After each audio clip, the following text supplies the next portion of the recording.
This is a story about a girl named Winnie who lives with her mother and grandmother in the town of Treegap. Her family is fairly wealthy, owning the nearby woods. However, Winnie isn't happy at home and decides to venture in the woods. She comes across a young man named Jesse Tuck, who claims to be over 100 years old, but Winnie does not believe him.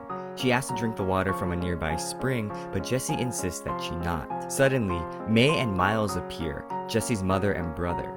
Mae, aware of Winnie's request to drink the water, decides to kidnap Winnie and take her to their home. However, as they're heading back home, a man in a yellow suit sees Winnie and follows them. At the Tucks' home, Winnie is greeted by Angus, Mae's husband. Collectively, the family tells Winnie that they are immortal because they drank from Magic Spring in the woods. At first, Winnie doesn't believe them, but because they are so nice to her, she believes them.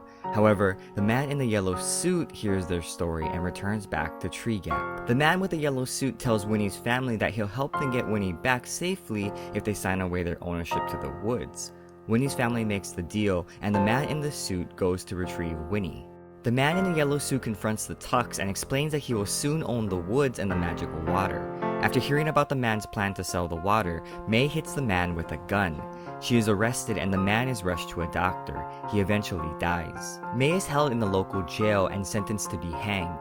The Tucks decide to break her out and Winnie wants to help.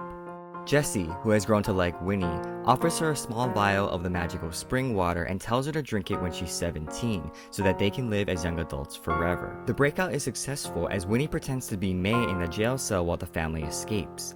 In the end, Angus and Mae return to Treetop many years later to find Winnie's tombstone, revealing that she never drank the magical spring water. This story centers around the concept of immortality and what it truly means to be immortal. Traditionally, society is enamored by the idea of living forever. There is an array of products that try to keep humans looking younger for longer. However, these are merely attempts to look immortal and are not true immortality.